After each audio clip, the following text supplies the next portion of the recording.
नमस्कार दोस्तों, आप सभी का study for UPSC P session में स्वागत है। आज तारीख है 21 जून 2024 ईस्वी और आज का न्यूज़पेपर आर्टिकल डिस्कशन का वीडियो होगा। ये वीडियो में एक आर्टिकल हम लोग डिस्कस करेंगे जो रेलवे की सेफ्टी से जुड़ा हुआ होगा, क्योंकि रेल एक्सीडेंट हुआ है तो उससे जुड़े हुए आर्टिकल को हम लोग डिस्कस करेंगे। रेलवे से जुड़े हुए कुछ फैक्ट को भी हम लोग पढ़ेंगे।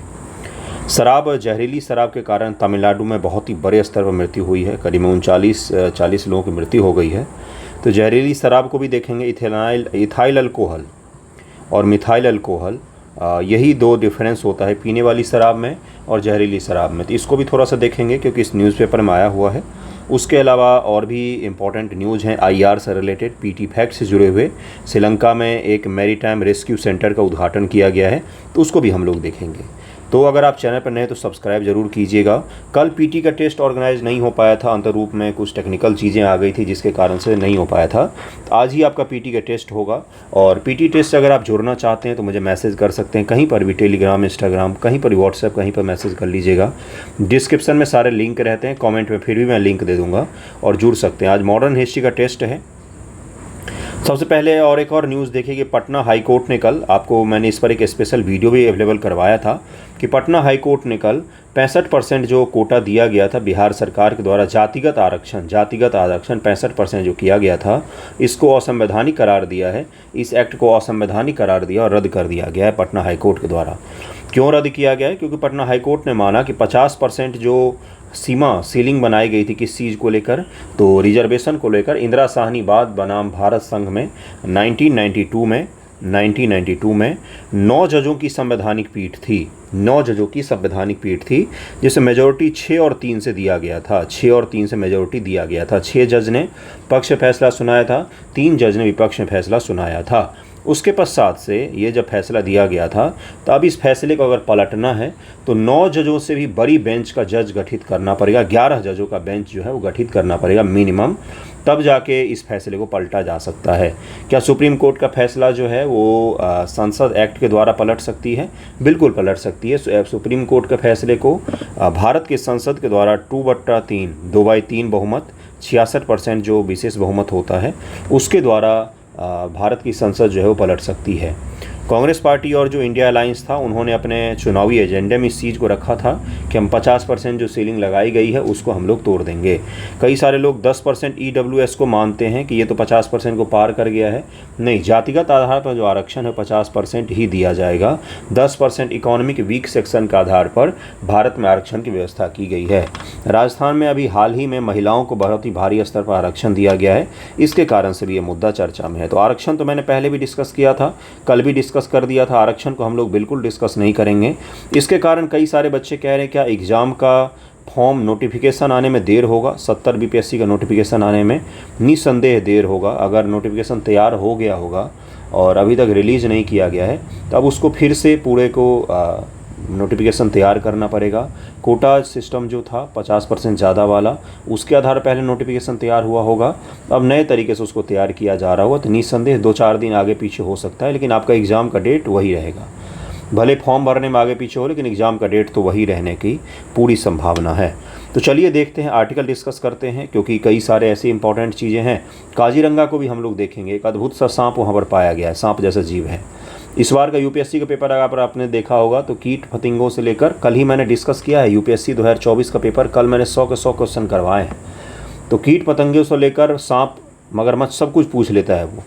मेढक तक पूछता है, तितली भी पूछता है, आपसे ही पूछा जा सकता है ना। तो इसलिए उसको भी देखेंगे हम लोग डिटेल में। चलिए शुरू करते हैं, देखते हैं आर्टिकल क्या है आज का। एक छोटा सा प्रचार कर लेता हूँ मैं। 71 BPSC को लेकर आंसर राइटिंग का ग्रुप चल रहा है। काफ़ी सारे स्टूडेंट ऐड हुए हैं इसमें। ग्रुप शुरू किया, मुझे नहीं पता था कि 71 के भी इतने सारे बच्चे हैं। काफ़ी सारे बच्चे ऐड हुए और आप भी जुड़ सकते हैं, मंथली भी जुड़ सकते हैं। यूट्यूब पर भी ज्वाइन बटन के थ्रू आप एस्पिरेंट खरीद सकते हैं और वहाँ से भी जुड़ सकते हैं।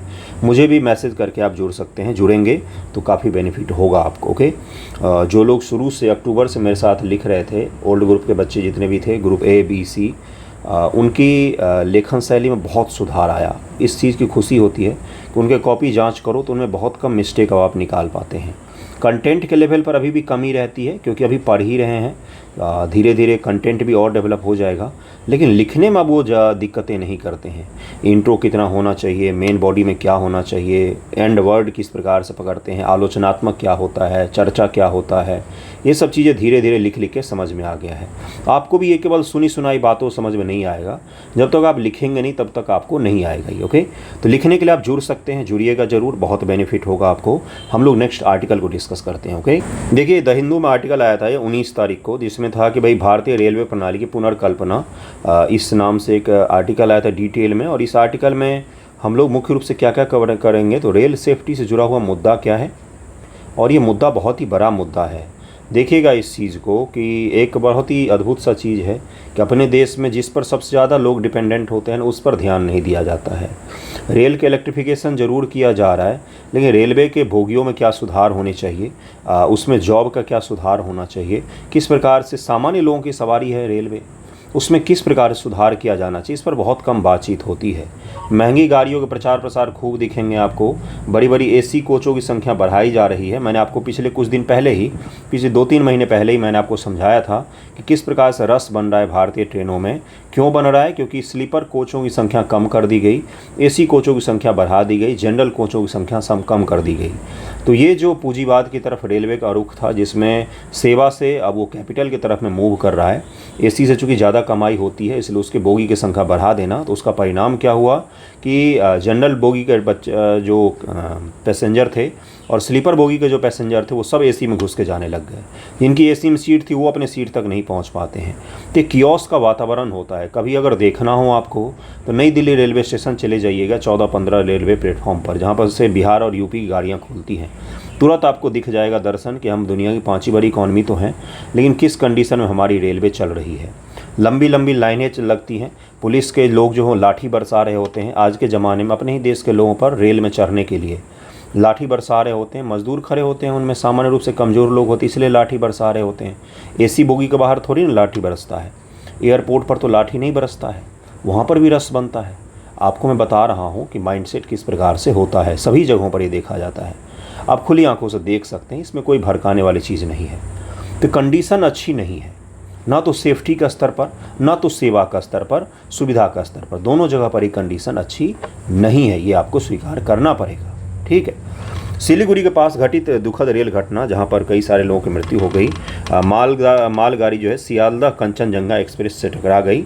और ट्रेनें टकरा जाना कोई छोटी बात नहीं होती है, इसमें फेल्योर होता है, सिग्नल मैन का फेल्योर हो सकता है, लोको पायलट के कारण से हो सकता है, या किसी और कारणवश हो सकता है।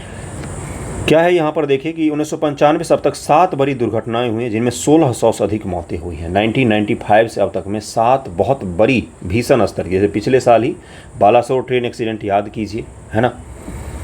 भारत जैसे सघनवादी वाले देश में परिवहन का एक महत्वपूर्ण साधन होने के बावजूद रेलवे नेटवर्क के विस्तार भी हुआ है, लेकिन इसमें सुख सुविधाओं का भी अभाव है, चिंताजनक प्रवृत्ति से ग्रस्त है।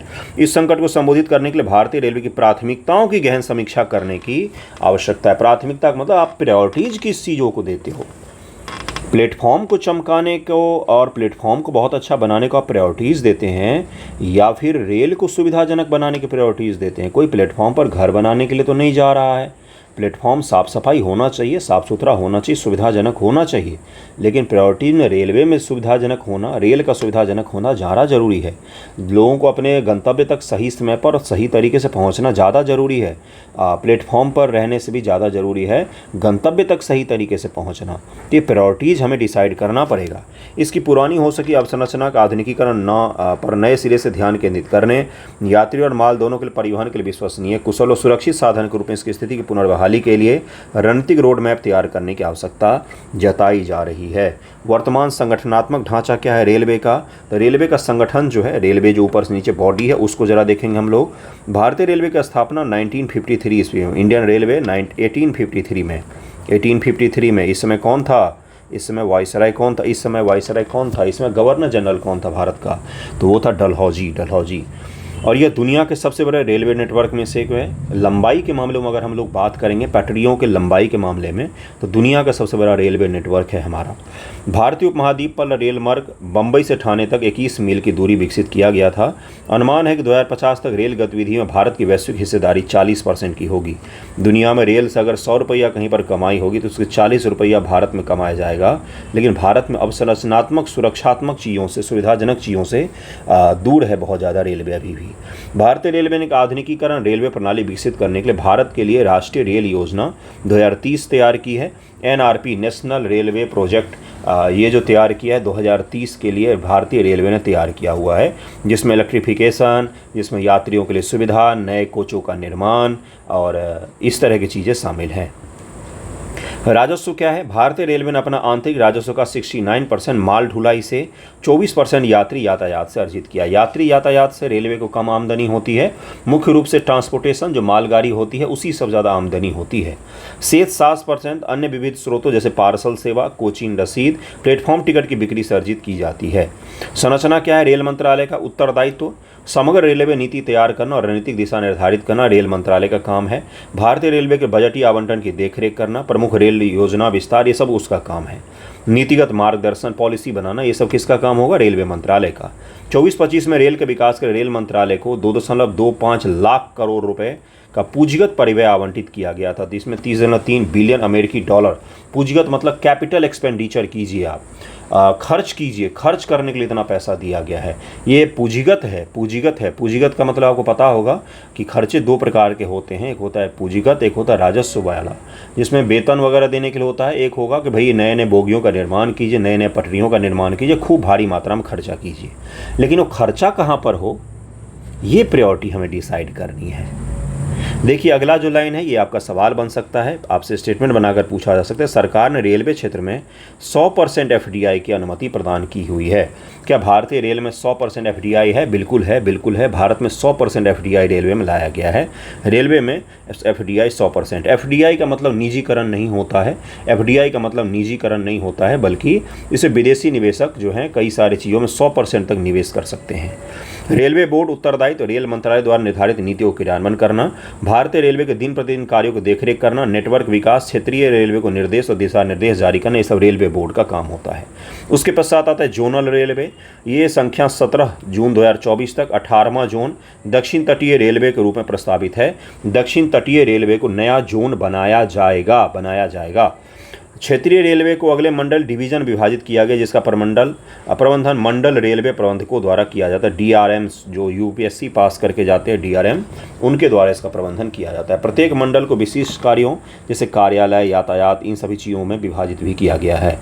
उत्तरदायित्व क्या होता है? प्रत्येक क्षेत्र या जोन अपने भौगोलिक क्षेत्र के कुशल और सुरक्षित परिचालन के लिए जिम्मेदार होता है। पटरी, रोलिंग स्टॉक, इन सभी चीज़ों की देखरेख करना जोनल अधिकारियों का काम होता है। टिकट बिक्री, माल ढुलाई शुल्क के माध्यम से राजस्व उत्पन्न करना, ये भी इन्हीं का काम होता है। मुद्दे क्या है भारतीय रेलवे से जुड़े हुए? अब यहीं से आपका मुख्य रूप से टॉपिक शुरू होता है। वो तो रेलवे से जुड़ा हुआ कुछ फैक्ट था जो आपको पता होना चाहिए। 17 हैं, 18 हैं जोन, 18 जोन मानकर चलिएगा। दक्षिण रेलवे को भी दे ही दिया गया, जहाँ तक मुझे याद है 18 जोन है। अब मुद्दे क्या हैं, चुनौतियाँ कौन कौन सी रेलवे के समक्ष आ रहे हैं? आपसे सवाल क्या पूछा जाएगा मेंस में? आपसे सवाल ये पूछा जाएगा कि हाल ही में रेलवे के दुर्घटनाओं कारण से एक चिंता का विषय बना है रेलवे का दुर्घटना। आपके अनुसार रेलवे के समक्ष कौन कौन सी चुनौतियां हैं और उसके उचित समाधान आपके अनुसार में क्या हो सकते हैं? जो आपसे पूछा जाए आपके अनुसार उचित समाधान क्या हो सकते हैं, तो कुछ अपने समाधान ज़रूर लिखिएगा। उसके साथ साथ कुछ समितियों का रेफरेंस दीजिएगा। हवाई बातें मत कीजिएगा कि ये कर दो वो कर दो, ऐसी बात नहीं। कुछ समितियों का रेफरेंस दीजिएगा, कुछ कंपेयर कीजिएगा। विकासशील देश जो दुनिया में अलग अलग हैं, जिन्होंने रेलवे में बहुत अच्छा परफॉर्म किया है, जैसे चीन है। सघन आबादी का कई सारे लोग उदाहरण दे देते हैं कि बहुत सघन आबादी है इसलिए रेलवे की संख्या खराब है। चीन से भी ज़्यादा आबादी है क्या हमारी नेक टू नेक चलता है। चीन 140 करोड़ तो हम 142 करोड़, लेकिन वहाँ की रेलवे की कंडीशन बहुत अच्छी है। और भी कई सारे ऐसे देश हैं जिन्होंने रेलवे में बहुत अच्छा काम किया। जापान हो सकता है, जिसके पास तो ज़मीन भी नहीं है फिर भी रेल चलता है। वहाँ द्वीपीय देश है, सघन आबादी वाला देश है, लेकिन फिर भी रेल सुरक्षित तरीके से चल रहा है। तो कुछ उदाहरण देकर भी आपको कंपैरिजन करके समझाना है। ध्यान रखिएगा जो मैं कह रहा हूँ, मेंस में आपके मार्क्स बढ़ा सकता है ये चीज़। दुर्घटना और ट्रेनों का पटरी से उतरना ये क्यों होता है? ये रख रखाव के कारण से हो सकता है, ख़राब पटरी के कारण से हो सकता है, ह्यूमन एरर के कारण से हो सकता है, और भी कई सारे चीज़ों के कारण से हो सकता है। अवसंरचना की कमज़ोर रख रखाव और पुरानी पड़ चुकी संपत्तियों के कारण बार बार दुर्घटना, ट्रेन की पटरी से उतरने, ट्रेनों के बीच में टकराव जैसी घटनाएं सामने आती हैं। बालासोर वाली आप घटना याद कर सकते हो और अभी वाले घटना देख सकते हैं। कैग की हालिया रिपोर्ट सिग्नल विफलताओं और रेल फ्रैक्चर की चिंताजनक प्रवृत्ति के बारे में गंभीर चिंता जताई गई, जो दुर्घटना में प्रमुख योगदान करता है। सिग्नल के फेल्योर के कारण से बार बार दुर्घटनाएं होती हैं और ये माना जाता है कि ये सिस्टम जो है ना भारत सरकार का, ये काफ़ी पुराना हो चुका है, इसमें कुछ बदलाव की आवश्यकता है। 2023 की रेल बालासोर दुर्घटना आपको पता ही होगा, सिग्नल फेल्योर के कारण ही हुआ था। वित्तीय निष्पादन में चुनौती अभी भी भारतीय रेलवे को अपने वित्तीय निष्पादन महत्वपूर्ण चुनौती का सामना करना पड़ रहा है, जहां विशेष रूप से इसके लाभदायक माल ढुलाई खंड और घाटे में चल रही यात्री खंड के बीच तीव्र अंतर पाया जाता है। कैग की 2023 की रिपोर्ट यात्री सेवाओं में 68,269 करोड़ रुपए की भारी हानि को उजागर किया गया था, जिसकी भरपाई माल यातायात से होने वाले मुनाफे से की गई। यात्रियों का जो इसमें होता है रेवेन्यू, उसमें अक्सर रेलवे नुकसान में रहती है और माल ढुलाई से जो कमाई करती है उसको इस नुकसान में डालकर भरपाई करती रहती है। जैसे तैसे चल रहा है, कहने का मतलब ये है। इतना बड़ा सिस्टम है, लेकिन मैनेजमेंट में, इसकी वित्तीय मैनेजमेंट में अभी भी कुछ चुनौतियां ऐसी हैं जिनको दूर किए जाने की तत्काल आवश्यकता है। खर्चे ज़्यादा हैं यात्रियों की माल ढुलाई में, यात्रियों की ढुलाई में खर्चे अधिक हैं और रेलवे का बचत कम पड़ता है। बेहद धीमी यात्रा है। मेल और एक्सप्रेस ट्रेनों की औसत गति 50 से 51 किलोमीटर प्रति घंटा बनी रहती है, जो मिशन रफ्तार के तहत किए गए वादे से कम है। मिशन रफ्तार शुरू किया गया था जिसमें बोला गया था कि भाई इनको स्पीड बढ़ाया जाएगा, लेकिन नहीं हो पाया है। यह धीमी गति से समय को लेकर संवेदनशील यात्रियों के लिए रेल यात्रा को अनाकर्षक बना देती है। कोई चढ़ना नहीं चाहता, इतना समय लग जाता है। Semi high speed Vande Bharat रेलगाड़ी को प्रवेश के साथ फिलहाल पर्याप्त गति सुधार की अपेक्षा की जा रही है। आलीशान आंतरिक साज सज्जा को प्राथमिकता दी गई है, लेकिन जो लोग वंदे भारत में चढ़ते हैं वो प्लेन से भी जा सकते हैं, क्योंकि प्लेन का टिकट और वंदे भारत का टिकट अगर आप लंबी दूरी का देखेंगे तो लगभग 1000 उतना का ही डिफरेंस रहता है, बहुत कम का डिफरेंस रहता है। ये धीमी यात्रा अवधि के मूल मुद्दे को हल करने विफल रही है। उभरती प्रौद्योगिकी का धीमा एकीकरण भी है इसमें। जो नई टेक्नोलॉजी दुनिया भर में आ रही है उसको हम रेलवे से सही से जोड़ नहीं पा रहे हैं। भारतीय रेलवे उभरती प्रौद्योगिकी को अपनाने, उसका लाभ उठाने में बहुत ज़्यादा सुस्त रही है। इसके कारण से भी हमारी क्षमताएं जो हैं, हमारी लागत जो है वो बढ़ गया। अब मैं आपको एक केस स्टडी बताता हूँ अपने ऑब्जर्वेशन से, जो मैंने ऑब्जर्व किया है।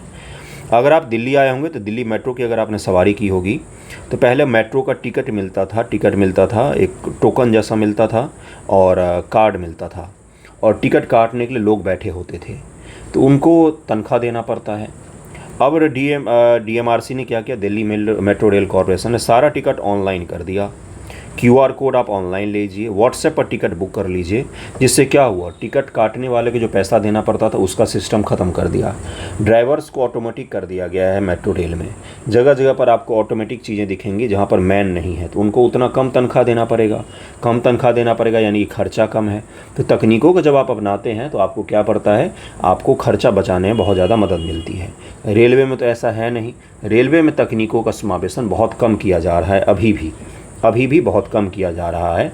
जैसे टोकन सिस्टम को रेलवे स्टेशन पर भी इंट्रोड्यूस किया जा सकता है कि रेलवे स्टेशन में वही इंटर कर सकते हैं जिनके पास या तो वैलिड टिकट हो या तो प्लेटफॉर्म टिकट का टोकन लिया हो, नहीं तो गेट ही नहीं खुलेगा।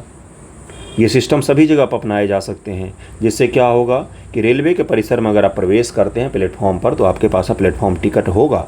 रेवेन्यू छोटे से एक चीज़ से बढ़ाया जा सकता है। आपको समझ में आ रही है ये चीज़, है ना?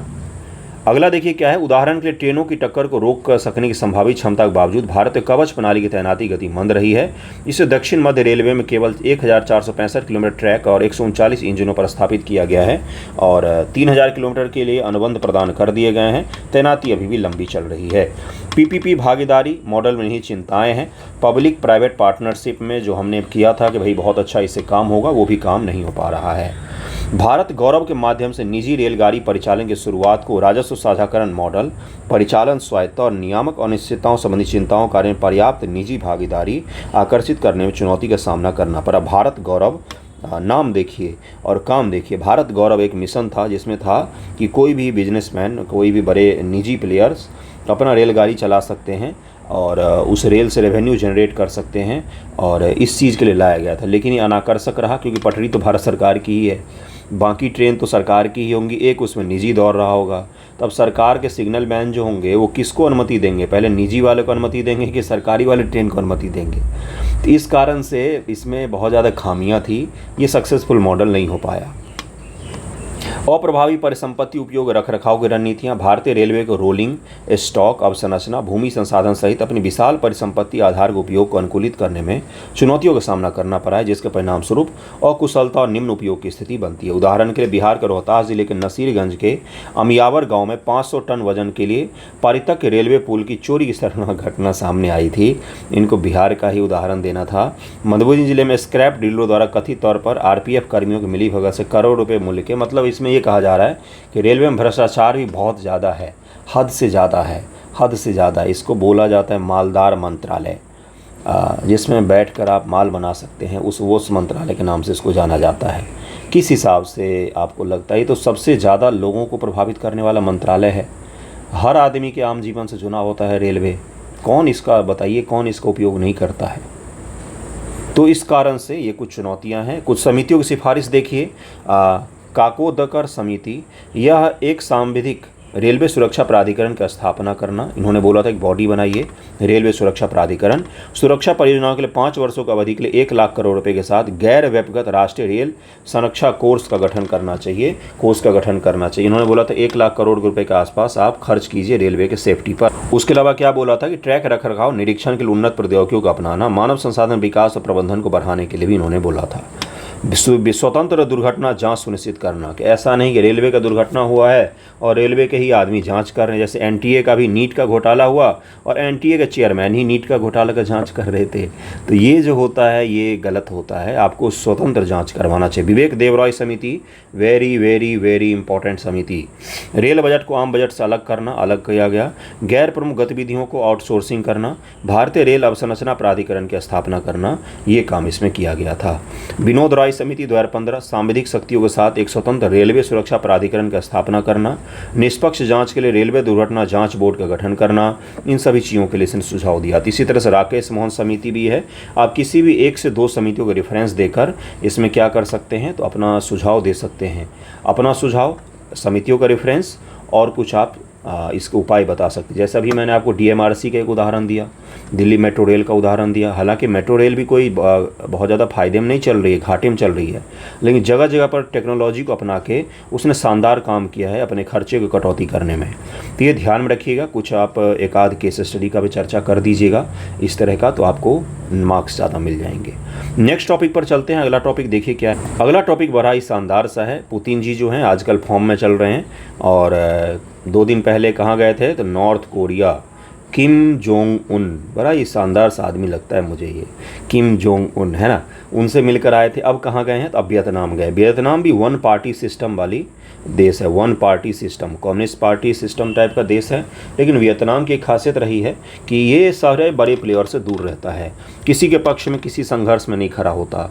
तो ये इसकी बहुत ही खासियत रही है। वियतनाम का भारत से भी करीबी रिश्ता रहा है। वियतनाम की खासियत ये भी है कि इसने अमेरिका को भी हराया था। वियतनाम गृह युद्ध पढ़ा होगा आपने, 1975 में वियतनाम से अमेरिका को भागना पड़ा। चीन ने भी इससे टक्कर लेने की कोशिश की, उसको भी इसने सही से इलाज किया। और दुनिया के कोई भी बड़े देश ये किसी के पक्ष में खड़ा नहीं होता। तो एक तरह की भारत की जो नीति है ना गुटनिरपेक्ष की, और वियतनाम की जो नीति है ये मैच करती है। लेकिन फिलहाल में रूस के राष्ट्रपति महोदय वहाँ पर गए हैं, पुतिन जी, और उन्होंने कुछ इसके साथ बहुत ही बड़े स्तर पर डील वगैरह साइन किया है, जिसमें न्यूक्लियर साइंस, टेक्नोलॉजी और हेल्थ और इन सब चीज़ों को लेकर इन्होंने डील साइन किया है। तो वियतनाम चर्चा में है, तो इसके ज़रा मैप को हम लोग देखेंगे। बाकी ये डील नहीं पूछा जाएगा आपसे, डील नहीं पूछा जाएगा आपसे, ये पूछा जाएगा कि हाल ही में रूस के राष्ट्रपति के द्वारा निम्न से किन देशों पर की यात्रा की गई, जिसके पश्चात से अमेरिका के द्वारा बयान भी जारी किया गया कि वियतनाम को इस तरह के काम नहीं करना चाहिए। जब रूस पर प्रतिबंध हम लगा रहे हैं तो रूस के साथ उसको रिलेशन को आगे नहीं बढ़ाना चाहिए। लेकिन वियतनाम परवाह करता नहीं अमेरिका की, अमेरिकन को मार के भगा चुका है वो 1975 में। अमेरिका का वियतनाम से जाना ये अमेरिका की सबसे शर्मनाक हार मानी जाती है। अगर आपने वियतनाम का गृह युद्ध नहीं पढ़ा है तो एक बार सर्च करके पढ़िएगा ज़रूर, बड़ा ही इंटरेस्टिंग है। वहाँ के लोगों ने ऐसी ऐसी लड़ाइयाँ लड़ी। वियतनाम में गुफाओं की संख्या बहुत ज़्यादा है। गुफाओं ने बहुत सारे युद्धों का रुख मोड़ा है। गुफाओं के कारण अमेरिका के जो सैनिक थे उनको इतना मारा वियतनामियों ने कि उसकी कोई सीमा नहीं है, उनको जाना पड़ा। गुफाओं के कारण ही स्पेन के लोगों ने किसको, तो नेपोलियन के लिए क्या बोला जाता है, नेपोलियन के लिए कि स्पेन उसके लिए नासूर बन गया।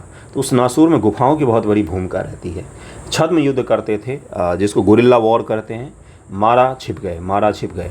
ऐसी ऐसी गुफाएं बनाई इन्होंने कि आपको पता भी नहीं चलेगा कि आप गुफाओं के बीच में खड़े हैं। आपको चारों ओर से गुफाओं ने घेर रखा है, गुफाओं में बैठे सैनिकों ने घेर रखा है। तो वियतनाम के लोग जो होते हैं बड़ी स्वायत्ता को पसंद करते हैं और वन पार्टी सिस्टम वाला कम्युनिस्ट कंट्री है एक, लेकिन इकोनॉमी की कंडीशन अच्छी है। यूरोपियन यूनियन के साथ इसने फ्री ट्रेड एग्रीमेंट भी किया हुआ है, लेकिन रूस के साथ नज़दीकी के कारण यूरोपियन यूनियन के साथ जो फ्री ट्रेड एग्रीमेंट है वो खतरे में पड़ सकता है, क्योंकि वो देश इसको सैंक्शन कर सकते हैं। तो यही कुछ जियोपॉलिटिक्स है जो चलता ही रहता है। और आपको याद रखना है कि राष्ट्रपति पुतिन ने हाल ही में नॉर्थ कोरिया, वियतनाम और चीन की यात्रा की है। अब आगे देखिए कहाँ जाते हैं, शायद भारत भी आएंगे, क्या देख लेंगे, भारत आएंगे तो भी। वियतनाम के ज़रा मैप को देखिए कि कहाँ है वियतनाम। देखिए ये वियतनाम है, हनोई है इसकी कैपिटल। यहाँ पर इसकी सीमा चीन से लगती है। किससे? चीन है यहाँ पर ऊपर, यहाँ पर कट गया है, यहाँ पर चीन से इसकी सीमा लगती है। ये जो हल्का सा लाल लाल दिख रहा है ना रेड, ये इसकी चीन से सीमा लगती है। और म्यांमार से सीमा नहीं लगती है इसकी, म्यांमार से नहीं लगती है। चीन, लाओस, कंबोडिया, चीन, लाओस और कंबोडिया, इन 3 देशों से मुख्य रूप से इसकी सीमा लगती है। इन 3 देशों से देखिए यहाँ पर लिखा हुआ है कि China north, Laos and Cambodia to the west and the eastern sea आपका हो गया। तो साउथ चाइना सी के तट पर है ये देश। किन किन देशों से सीमा लगाता है? तो 3 देश से, कंबोडिया, लाओस और चीन से सीमा लगती है इसकी कैपिटल हनोई है, जो इसके उत्तर में स्थित है। हनोई जो है इसके उत्तर में स्थित है और यहीं पर आपको दिखेगा साउथ चाइना सी के जो मैन मेड द्वीप वगैरह हैं, और उसके कारण से चीन के साथ हमेशा इसका विवाद रहता है। हो ची मिन सिटी इसके प्रमुख शहरों में से एक है, हो ची मिन सिटी। तो ये भी ध्यान रखिएगा, हो ची मिन सिटी यहाँ है। यहाँ पर सांप का वाइन बनाया जाता है। एक मैं खासियत बताता हूँ, सांप का जो सांप होता है स्नेक, उसका वाइन बनाया जाता है, जो बहुत फेमस है यहाँ के लोगों के लिए। सांप का वाइन, बिल्कुल सही सुन रहे हैं आप। तो ये ध्यान में रखिएगा कौन कौन से इसकी सीमा लगती है। नेक्स्ट टॉपिक पर हम लोग चलते हैं, इसको ध्यान में रखिएगा, पूछा जा सकता है। जैसे इस बार उन्होंने क्या पूछा कि नॉर्थ सी, यूपीएससी ने क्या पूछा कि नॉर्थ सी से सीमा लगाने वाले देशों के नाम लिखिए। इसी प्रकार से मैंने आपको साउथ चाइना सी से सीमा लगाने वाले देशों के नाम बहुत बार बताए हैं। तो एक बार मुझे भी ज़रा बता दीजिएगा कौन कौन से देश हैं जिनकी साउथ चाइना सी से सीमा लगती है, तो मैं भी देख लूँगा आपको याद है कि नहीं। बाकी वियतनाम की सीमा को आप ध्यान में रखिएगा। हम लोग नेक्स्ट पर चलते हैं। अगला है आपका कि देखिए इसमें लिखा हुआ महताब क्या नाम है इनका नाम है भर्तृहरि महताब नाम है इनका। और इनको प्रोटेम स्पीकर के तौर पर नियुक्त किया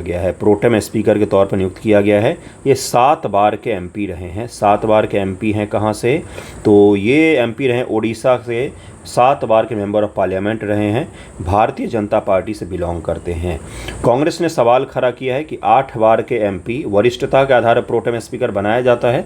8 बार के एमपी 2 लोग हैं, एक है कोडिकुनिल सुरेश जो इंडियन नेशनल कांग्रेस से हैं, और एक है वीरेंद्र कुमार बीजेपी से। इन दोनों को बनाया जाना चाहिए था लेकिन नहीं बनाया गया। और इनको ये जो है आपको दिख रहे हैं यहाँ पर एमपी के सुरेश वगैरह को प्रोटेम स्पीकर के सहायक के तौर पर नियुक्त किया गया है। भारत के संविधान के आर्टिकल 95(1) के अनुसार भारत की राष्ट्रपति महोदया जो हैं वो प्रोटेम स्पीकर की नियुक्ति करती हैं। प्रोटेम स्पीकर का मुख्य रूप से काम होता है कि अगले सदन के लिए अगले स्पीकर का चुनाव करवाना और सदन के सदस्यों को शपथ ग्रहण करवाना मुख्य रूप से काम होता है प्रोटेम स्पीकर का। तो प्रोटेम स्पीकर की नियुक्ति की गई है। 66 वर्ष के महताब हैं और ये कहाँ से हैं? उड़ीसा से हैं। और ये पहले बीजेडी से थे, बीजू जनता दल, नवीन पटनायक जी की पार्टी से थे, लेकिन इन्होंने बीजेपी को ज्वाइन किया है हाल ही में और इनको बनाया गया। ये 7 बार से एमपी हैं, 35 वर्ष से एमपी हैं ये। तो आप समझ सकते कितना लंबा कार्यकाल है। प्रोटेम स्पीकर के बारे में मैंने कितनी बार पढ़ाया है आपको। 18th लोकसभा का सेशन शुरू होगा तो पहला सेशन में प्रोटेम स्पीकर महोदय ही होते हैं, फिर वो स्पीकर का चुनाव कर देते हैं, फिर स्पीकर आगे की चीज़ों को संभाल लेते हैं। तो स्पीकर का जो पिछले स्पीकर हैं कौन है? तो वो हैं आपको पता होगा ओम बिरला जी कोटा के सांसद हैं। ओम बिरला जी का कार्यकाल अब तक चल रहा है। अब प्रोटेम स्पीकर की नियुक्ति हो गई तो उनका कार्यकाल अब खत्म हो गया। अब जैसे ही कोई नया स्पीकर बन जाएगा तो फिर नए स्पीकर का कार्यकाल अगले लोकसभा के विघटन के पश्चात भी जारी रहेगा। और जब फिर अगले लोकसभा के विघटन के पश्चात नए चुनाव के बाद प्रोटेम स्पीकर नियुक्त होंगे तब तक स्पीकर का कार्यकाल जारी रहता है। जो मैं आपको बोल रहा हूँ यही सब स्टेटमेंट बना बनाकर पूछा जाता है। तो ध्यान रखिएगा इन छोटी छोटी चीज़ों को। 95(1) आर्टिकल याद रखना ज़रूरी है क्या? बिल्कुल ज़रूरी है बंधुओं। इस बार 109 आर्टिकल उन्होंने पूछा। हम लोग क्या पढ़ते हैं? आर्टिकल 110 मनी बिल सबको याद होगा, मैंने भी याद करवाया है। 109 में भी स्पेशल प्रोसीजर की चर्चा की गई है। आपने देखा होगा यूपीएससी ने सवाल पूछ लिया था। तो आपको आर्टिकल अगर नहीं याद होगा तो उस स्टेटमेंट को आप कर ही नहीं सकते हैं। सीधी सी बात, आपको याद होना चाहिए आर्टिकल, क्योंकि पूछा जाता है। तो इसको ध्यान में रखिएगा। प्रोटेम स्पीकर कौन बने हैं इनके बारे में पूछा जा सकता है आपको। नेक्स्ट पर चलते हैं। नेक्स्ट है कि हमारे विदेश मंत्री महोदय जो हैं एस जयशंकर जी, ये गए हैं श्रीलंका की यात्रा पर और कई सारी चीज़ों पर चर्चा हुई है। वहाँ पर हम ट्रेड बढ़ाएंगे, हम बहुत सारे क्षेत्रों में काम करेंगे और वहाँ पर जो हमारा एनर्जी को लेकर प्रोजेक्ट चल रहा है उसका भी इन्होंने विजिट किया, देखा कि भाई सही चल रहा है कि नहीं। उसके अलावा जयशंकर जी ने वहाँ पर maritime rescue coordination centre की स्थापना भी की है कोयम्बटूर में, तो कोलंबो में। तो वहाँ पर ये शुरू किया गया। तो आपसे ये पूछा जा सकता है कि maritime rescue coordination centre हाल ही में किस देश के साथ मिलकर बनाया गया? तो भारत और श्रीलंका ने मिलकर बनाया है। कहाँ पर है ये? तो ये श्रीलंका में बनाया गया है। श्रीलंका में बनाया गया। इसका क्या काम होगा? तो maritime rescue coordination centre मतलब समुद्र से जुड़ा हुआ अगर कोई आपदा आती है तो उसके लिए रेस्क्यू के लिए कोऑर्डिनेशन सेंटर के तौर पर ये काम करेगा। 6 मिलियन USD की सहायता दी है भारत ने इसको बनाने के लिए। तो ये छोटा सा फैक्ट था जो आपसे पूछा जा सकता है और इसको ध्यान में रख लीजिएगा, है ना। अगला न्यूज़ है आपका कि IIT Delhi institute of information technology, Indraprastha institute of information technology IIT Delhi को सेकंड प्राइज़ मिला है। ट्रिनिटी चैलेंजेस इसमें सेकंड प्राइज़ मिला है इसको। किस चीज़ को बनाने के लिए? तो एंटी माइक्रोबियल रेसिस्टेंस को बनाने के लिए इससे जुड़ा हुआ एक प्रोजेक्ट इन्होंने बनाया जो एंटी माइक्रोबियल रेसिस्टेंस जो होता है इससे जुड़ी हुई चीज़ों पर इसको रोकने में काफ़ी हद तक कामगार होगा। तो इसी को लेकर इन्होंने प्रोजेक्ट बनाया था IIT दिल्ली को। ट्रिनिटी कॉलेज का नाम आपने सुना ही होगा। ट्रिनिटी कॉलेज के द्वारा सेकंड प्राइज़ भारत को IIT दिल्ली को मिला है। ये ग्लोबल लेवल पर कंपटीशन होता है। ट्रिनिटी लंदन में है। आपको पता होगा कि सबसे शानदार कॉलेज माना जाता है दुनिया का, उनमें से एक है। ट्रिनिटी कॉलेज के ग्लोबल कंपटीशन में IIT दिल्ली के द्वारा AMR रेसिस्टेंस को लेकर प्रोजेक्ट बनाया गया जिसको दुनिया में दूसरे लेवल का पुरस्कार प्रदान किया गया है। तो ये आपका PT के लिए शानदार फैक्ट हो गया। PT के लिए 70 BPSC PT के लिए सबसे शानदार फैक्ट्स में से एक हो गया। इसको कृपया करके ज़रूर ध्यान में रखें। नेक्स्ट न्यूज़ देखिए क्या है, छोटा सा अगला है काजीरंगा को इसमें हम लोग समझेंगे। यही वो जीव है limbless amphibian found in Kaziranga for the first time. ये पहली बार इस तरह का कोई जीव है जो काजीरंगा में मिला है। इसमें हड्डी वगैरह का अभाव होता है, बहुत ही ज़्यादा फ्लेक्सिबल होता है इसका शरीर। इसके नाम ध्यान में रख लीजिएगा। तो काजीरंगा के बारे में देखेंगे हम लोग मुख्य रूप से, क्योंकि वही पूछेगा आपसे। इस जीव के बारे में पूछ सकता है कि हाल ही में इस तरह का जीव कहाँ पर मिला है? तो कहाँ पर मिला है? काजीरंगा में मिला है। पहली बार ये मिला है काजीरंगा में। काजीरंगा देश के सबसे प्रमुख उद्यानों में से एक है। नेशनल पार्क है, टाइगर रिजर्व भी है, गेंडा के लिए भी जाना जाता है, बायोडाइवर्सिटी का भी हब है, यूनेस्को में भी शामिल है। इतना इंपॉर्टेंट है वो। ब्रह्मपुत्र नदी के किनारे स्थित है। जरा उसको देखेंगे हम। अवस्थिति कहाँ पे है काजीरंगा की? तो ये असम राज्य में है। 42,996 हेक्टेयर क्षेत्र फैला हुआ है। ब्रह्मपुत्र घाटी बाढ़ के मैदान में एकमात्र सबसे बड़ा अविभाजित और प्रतिनिधित्व क्षेत्र है। वैधानिक स्थिति क्या है? इस उद्यान को 1974 में राष्ट्रीय उद्यान घोषित किया गया था। 1974 में इसको नेशनल पार्क घोषित किया गया था। 2007 में टाइगर रिजर्व। देखते जाइएगा क्या क्या है इसके पास में। ये टाइगर रिजर्व भी है। 1985 में यूनेस्को विश्व धरोहर है। 1985 में यूनेस्को में शामिल हो गया। इसे बर्ड लाइफ इंटरनेशनल द्वारा पक्षी के लिए भी जाना जाता है, यानी कि बर्ड लाइफ इंटरनेशनल के द्वारा पक्षी के लिए भी जाना जाता है। एक सींग वाले गेंडे के लिए भी जाना जाता है। एक सींग वाला गेंडा हो गया। उसके अलावा क्या हो गया? हाथी के कंजर्वेशन के लिए भी जाना जाता है इसको। इतने सारे चीज़ों की विविधता है यहाँ पर और इसलिए इसको सबने रिकॉग्नाइज़ किया है काजीरंगा को। बहुत ही शानदार सा उद्यान है। दुनिया भर के बहुत सारे जगहों से लोग स्पेशली इसी को देखने असम आते हैं, काजीरंगा को। काजीरंगा राष्ट्रीय उद्यान की सबसे बड़ी खासियत है एक सींग वाला गेंडा। क्या ये केवल भारत में ही पाया जाता है? नहीं, ये इंडोनेशिया में भी पाया जाता है। क्या ये एशियाई मूल का एकमात्र जीवित गेंडा है? नहीं, इंडोनेशियन गेंडिया जो होते हैं, सुमात्रन बोला जाता है इनको, वो भी एक सींग वाले होते हैं कई सारे, तो ये भी इसकी खासियत है। गैंडों की संख्या में हमने असम का काजीरंगा राष्ट्रीय उद्यान के बाद पोबीतारो वन्यजीव अभयारण्य का दूसरा स्थान है, जबकि पोबीतारो अभयारण्य विश्व में गैंडों की उच्चतम जनसंख्या घनत्व वाला अभयारण्य है। काजीरंगा में संरक्षण प्रयासों का अधिकांश ध्यान 4 बड़ी प्रजातियों पर है। राइनो, हाथी, बंगाल टाइगर, एशियाई जल भैंस पर केंद्रित है। ये बड़े जीव हैं। 2018 की जनगणना के हिसाब से 2413 गैंडे और लगभग 1100 हाथी थे इसमें। समझ सकते, 1100 हाथी और 2413 गैंडे जहाँ पर एक साथ रह रहे हों, वहाँ पर क्या स्थिति होगी। 2014 में आयोजित बाघ जनगणना के आंकड़ों के अनुसार काजीरंगा वनमांत 103 बाघ थे। Uttarakhand Jim Corbett national park में 215, कर्नाटक बांदीपुर में 120 बाघ, तीसरी बड़ी सबसे बड़ी आबादी है ये। काजीरंगा में भारतीय उपमहाद्वीप में पाए जाने वाले प्राइमेट्स की 14 प्रजातियों में से 9 का निवास है। यहाँ नदियाँ और राजमार्ग भी है। इस उद्यान क्षेत्र से राष्ट्रीय राजमार्ग संख्या 37 गुजरता है, NH 37। उद्यान में लगभग 250 से अधिक मौसमी जल निकाय भी हैं, वाटर बॉडीज हैं छोटे बड़े। इसके अलावा डीप होलू नदी इससे होकर गुजरती है। डीप होलू वैसे सबसे प्रमुख नदी कौन सी है इसके बगल में, तो वह ब्रह्मपुत्र नदी है। डीप होलू नदी गुजरती है, बंगाली भाषा का शब्द है, इसलिए इसको ध्यान रखिएगा। ओके, असम के कुछ बड़े क्षेत्रों को मैं दिखा देता हूँ। मैप पर देखिए कहाँ पर है काजीरंगा। ये है आपका रायमोना, ये मानस है, ये ओरांग है, ये नामेरी है, ये काजीरंगा है। यहाँ पर देखिएगा ब्रह्मपुत्र नदी काजीरंगा उसके दक्षिणी तट पर है। ये दिहिंग है, ये डिब्रू सिखोवा है। सब के सब असम में ही पाए जाते हैं, असम में ही पाए जाते हैं। 7 नेशनल पार्क्स इन असम, ये 7 बड़े नेशनल पार्क्स हैं असम में। छठा था आपका रायमोना नेशनल पार्क और 7वां था दिहिंग पटकई नेशनल पार्क। दिहिंग पटकई जो था ये 7वां नेशनल पार्क था असम का। देख सकते कितना विशाल क्षेत्र फैला हुआ है ये असम का, सारे के सारे नेशनल पार्क। इसको ज़रूर ध्यान रखिएगा। आज का वीडियो यहीं पर एंड करते हैं। कैसा लगा है ज़रूर बताइएगा। आज थोड़ा सा छोटा रखा है वीडियो को मैंने। नेक्स्ट वीडियो में एक टॉपिक हम लोग डिटेल में कवर करेंगे। थैंक यू सो मच आप सभी का।